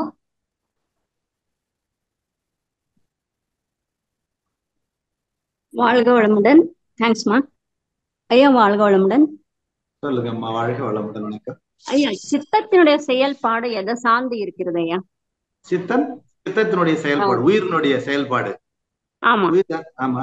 அதாவது நாம நம்மளுடைய பதிவுகள் தான்மா, பெற்றோருடைய பதிவுகள் தான். மாதா செய்தது மக்களுக்கும் சொல்லுவாங்க. அதுதான் சித்தம். அவங்க என்ன செய்யறாங்களோ அதுதான் பதியும் நம்மளுடைய உயிர்ல. ஜீவவித்து குழம்புல பதியிறது தரப்பதிவாகவும், அதாவது அலையிக்க பதிவாகவும், கருமையத்திலே தரப்பதிவாக இருக்கும். அதுதான் உயிர்ல பதிகிறது. ஜீவகாந்தத்துல எந்த ஒன்று எண்ணம், சொல், செயல் இவை உடல் உறுப்புகளிலே விரிவு சுருக்க பதிவாகவும், ஜீவகாந்தத்திலே அலை இயக்க பதிவாகவும், அதாவது உயிர்காந்தத்தில் உயிரில நீங்க சொல்ற மாதிரி சித்தத்துல அலை இயக்கமா தான் இருக்கும். அதுவே வந்து கருமையத்துல தரப்பதிவாக மூளை வழி செயல்பொழுது ஒரு புள்ளி அளவுல எண்ண பதிவாக இருக்கும். சேம் ஃப்ரீக்வன்சிக்கு வரும்போது அந்த செயல்பாடு வெளியே வரும். அப்ப சித்தம்ன்றது உயிர், அந்த மாதிரி உயிர் சக்தி. ஆமாமா உயிர், ஆமாமா உயிர் தாமா. சித்தம் என்பது உயிர் தான். சித்து என்றால் உயிர். அதான் சித்தர்கள் உயிரை உணர்ந்தவர்கள். அதான் சித்தம், உயிரிலே பதிவு. மனம், புத்தி, சித்தம், அகங்காரம் அப்படி சொல்றோம்ல அந்த காரணத்துல. மனம் என்பது புறமனம். ஆமா, நடுமனம், அடிமனம், ஆழ்மனம். நடுமனம் என்பதுதான் சித்தம். இந்த சித்தத்தினுடைய செயல்பாடு எதான கண்ட்ரோல் பண்ண முடியுமா இல்லையா? இல்ல, தவத்தால தான் நாம அதை கண்ட்ரோல் பண்ண முடியும். தவத்துல நம்ம நடுமனதோடு ஆழ்மனதோடு ஆட்கொள்ளதான் நமக்கு இந்த புறமனம் சொல்றதெல்லாம், நடுமனம் ஆழ்மனம் சொல்றதெல்லாம் கேட்கும். இல்லைன்னா மனம் போற போக்குல போயிட்டு இருக்கோம். குரங்கு ஒரு மனசு ஒரு குரங்கு அப்படின்னு போயிட்டே இருக்கும். அப்ப அதை விட்டாயில் பண்ண முடியாது. விட்டாயில் பண்றதுதான் பிரத்யாகாரா சொல்லுவாங்க. ஏதாவது மேல ஒரு போக்கஸ் பண்ணும்போது தாரணன்றாங்க. அந்த போக்கஸ் பண்றதுதான் உணர்ச்சி வய நிலை இல்லாமல் நாம விழிப்பு நிலையோட போக்கஸ் பண்ணும்போது அந்த சித்தம் செயல்படும், ஆழ்மனம் செயல்படும், புத்தியும் சித்தமும் ஆழ் செயல்படும். மனசு அப்பதான் சித்தம் புத்தி கண்ட்ரோல்ல வரும். நடுமனம் ஆழ்மனத்துக்கு தான் சித்தம் புத்தின்னு வடமொழியில சொல்றாங்க. அப்போ இது நடுமனம் அப்படி வச்சுக்கலாமே, ஆழ்மனம் வச்சுக்கலாமா? நடுமனம் தான். ஆழ்மனம் என்பது சூப்பர் கான்சியஸ், தெய்வ நிலை. ஓகே ஓகே, நன்றி, தேங்க்யூ. நன்றிகள் அம்மா, வாழ்க வளமுடன். அடுத்த அன்பராக கோவிந்தராஜ் ஐயா அவர்கள், வாழ்க வளமுடன் ஐயா. அடுத்த அன்பராக மாரிமுத்து ஆவடி, வாழ்க வளமுடன் ஐயா. வாழ்க வளமுடன் அம்மா. பேசலாங்க ஐயா, வாழ்க வளமுடன். காயத்ரி சேத்ராம் வந்திருக்காங்க. ஹலோ, மாரிமுத்து ஐயா பேசலாங்க. மாரிமுத்து ஐயா பேசுங்க ஐயா. மாரிமுத்து ஐயா வாழ்க வளமுடன். வாழ்க வளமுடன். அருமையான ஒரு சிந்தனைங்க. குண்டலினி யோகம் பத்தி ரொம்ப நிறைய விஷயம், புது விஷயம் கேட்டுக்கிட்டீங்க. நம்ம குண்டலினி யோகத்துல வந்து நம்ம யதார்த்த வாழ்க்கைக்கும் நம்மளுக்கு எப்படி உதவும், நம்ம தினசரி வாழ்க்கையில இந்த புறமம், நடுமனம், அடிமனம் இதை பத்தி கொஞ்சம் சொல்லுங்க. தினசரி வாழ்க்கை நம்ம வேலை செய்யற இடத்துல, வாழ்க்கையில, இந்த மாதிரி குடும்பத்துல, அந்த இடத்துல நம்ம குண்டலினி யோகம் வந்து எந்த அளவுக்கு நமக்கு வந்து பயன்படுவோம். தவம் செய்வார் தம் கர்மம் செய்வார், புரியுதுங்களா? நீ எவ்வளவு அருத்தஞ்சனுடைய பாதையிலே பயணிக்கிறோமோ அந்த அளவுக்கு அத்துணை எண்ணங்களும் வார்த்தைகளும் செயல்களும் சிறப்பாக அமைய.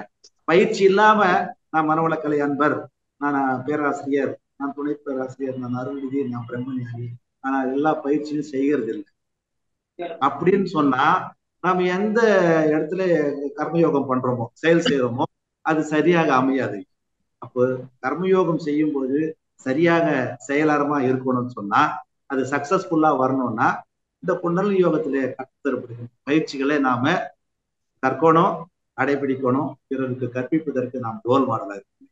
அதுதாங்க மெயினா நம்ம உடற்பயிற்சி செய்யணும், தியானம் வாழ்க்கையில் இல்லைங்க. தினசரி வாழ்க்கையில நம்மளுக்கு எப்படி இதை நம்ம வந்து பயன்படுத்துவதுன்னு பயிற்சி பண்ணீங்க சொன்னா உங்களுடைய வெளிப்பாடு உங்களுடைய பர்சனாலிட்டியா இருக்கும். தவம் பண்றவங்க, உடற்பயிற்சி பண்றவங்க, காயகல்பம் பண்றவங்க, கண்ணாடி பயிற்சி, தீப பயிற்சி பண்றவங்க, அவங்களுடைய பர்சனாலிட்டி வந்து அறிவாட்சி தரம் மிக்கதாக இருக்கு. மற்றவர்கள் போற்றக்கூடிய வகையில் என்ன சொல்றீங்களோ அதை அவங்க அக்செப்ட் பண்ணுவாங்க. புரியுதுங்களா? புரியுதா? நீ நினைக்கிறத அவங்க செயல்படுத்துவாங்க. அப்போ if you are in perfect, அப்ப அவங்க பர்ஃபெக்டா செயல்படல, உனக்கு எதிர்வா இருக்காங்க அப்படின்னா நீ சரியா பயிற்சி செய்யணும். நம்ம இன்னும் மேன்மை அடையல. நாம வந்து பயிற்சி செஞ்சுட்டு ஒரு இடத்துக்கு போனீங்கன்னா, உடற்பயிற்சி செய்யாம ஒரு இடத்துக்கு போனீங்கன்னா அது துன்பத்தை கொடுக்கும். Suppose if you have done ரெகுலரா உடற்பயிற்சி பண்ணிட்டு போயிட்டு ஒரு மத்தியஸ்தத்துக்கு போறீங்கன்னு சொன்னா it will comes to success. So அதனுடைய வெளிப்பாடு வந்து நாங்க பேசக்கூடிய பேச்சு, பதிவு, அதெல்லாம் உங்களுக்கு தூய்மை அடையும். நீ யார் மூலமோ ஒரு திட்டு வாங்கணும்னு இருக்கு, நீங்க நல்லா அன்னைக்கு உடற்பயிற்சி செஞ்சுட்டு போயிருக்கீங்க சொன்னா அந்த திட்டு வாங்குறத எல்லாமே அந்த பதிவு போய்க்கிடும். அப்படிதான் பதிவுகளை போக்கக்கூடிய பயிற்சி அருத்தங்களுடைய பயிற்சிகள். அதான் நீங்களும் வந்து ஆசிரியரா பணியாயிட்டு இருக்கீங்க. அதான் நீங்களும் ஆசிரியர் பணியாயிட்டு இருக்கீங்க. அந்த மாதிரி நீங்க இந்த யோகத்துல இருந்து நீங்க அந்த பணியாற்றும் போது எந்த மாதிரி ஒரு அந்த ரிசல்ட் கிடைச்சிருக்கீங்க குண்டலினி யோகத்துல? ஐயா அதாவது நாம வந்து வந்திருக்கிறது வந்து குறுகிய காலம். நாம வந்து மனிதன் தோன்றி 63 லட்சம் ஆச்சு. ஏற்கனவே இருக்கிற பதிவெல்லாம் நிறைய இருக்கு. நான் ஒரு இப்ப 25 வருஷமா தான் நான் நல்லவனா இருக்கணும்னு நான் நினைக்கிறேன். ஏற்கனவே என்னுடைய கருமையும் கலக்கப்பட்டிருக்கு. எவ்வளவு ஒரு அழுக்கு தண்ணி சுத்தமான தண்ணி ஊத்த ஊத்த ஊத்த இந்த அழுக்கு தண்ணி கொஞ்சம் கொஞ்சமா தூய்மை அடைகிறதோ அது மாதிரி பயிற்சிகள் செய்ய செய்யதான் பியூரிஃபைட் சோலா நாம் வர முடியும். அதனால நான் எல்லாமே தெரிஞ்சுவேன், நான் எல்லா மனோக்கலையை பர்ஃபெக்டா பண்றேன். ஆனா தவறு நடக்கும், கண்டிப்பா பதிவு இருக்கும், அந்த பதிவுக்கு தக்க வகையில செயல்பாடு இருக்கும், ஆனா தாக்கம் குறைவாக. இதுதான் இருக்க முடியாது. நான் இப்பதானே நினைக்கிறோம், நம்ம ஒரு 5 வருஷத்துக்குலாம் 10 வருஷத்துக்குலாம் 15 வருஷத்துக்குலாம் ஏற்கனவே இருக்க பதிவுகள்லாம் நாம தான் பொறுப்பு. ஒரு தராசுல 5 கத்திரிக்காய் வைக்கிறீங்க, 1 கிலோ மட்டும் இருக்கு. 6வது வச்சாதான் தூக்கு கரெக்டா எடையை காட்டும். அப்ப 5ம் பொறுப்பு இருக்குது, 6வது வைக்கிறதுக்கும் பொறுப்பு இருக்கு. 6வது மட்டுமே பொறுப்புன்னு சொல்ல முடியுமா? அப்ப ஏற்கனவே இருக்கக்கூடிய பதிவு கழியணும். பயிற்சி செஞ்சு செஞ்சு செஞ்சு செஞ்சு நாம தூய்மை அடைஞ்சாதான் நாம சொல்றது மற்றவங்களுக்கு எடுத்துக்கொள்ளக்கூடிய வகையில அமையும். பயிற்சி தாங்க ஐயா காரணம். சரிங்க, ரொம்ப நன்றி. வாழ்க வளமுடன் ஐயா, மிக்க நன்றிகள் ஐயா. ஐயா நேரம் குறைவாக இருக்கு. ஆமா முடிச்சுக்கலாமா? 12:30 முடிக்க சொல்லிருக்காங்க. சரிங்க ஐயா, அடுத்த முறை பண்ணி. சரிங்க. அதனாலதான் நானும் சீக்கிரம் முடிச்சேன். இன்னும் இருக்காங்களா யாராவது? சொல்லிடுங்க அடுத்த முறை. டைம் இதுக்கு போகணும் இல்லையா? அதுக்கு ஒருத்தர் இருந்தா சொல்லுங்க. நானும் கிளம்பணுங்க ஐயா. அதுக்காக தான்ப்பா, அதுக்குதான். சரிங்க ஐயா. இரண்டாவது பகுதி விரைவில் வரும். சரிங்க ஐயா, சரிங்க ஐயா. ஐயா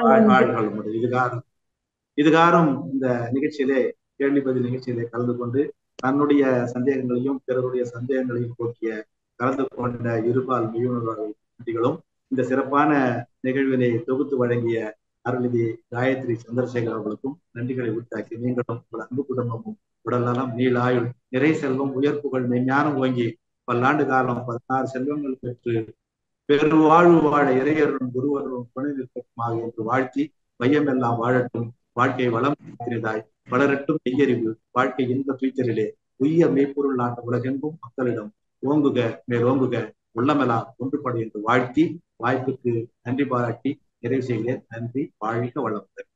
நம் கடமை அறவாழ்வின் நாட்டத்தே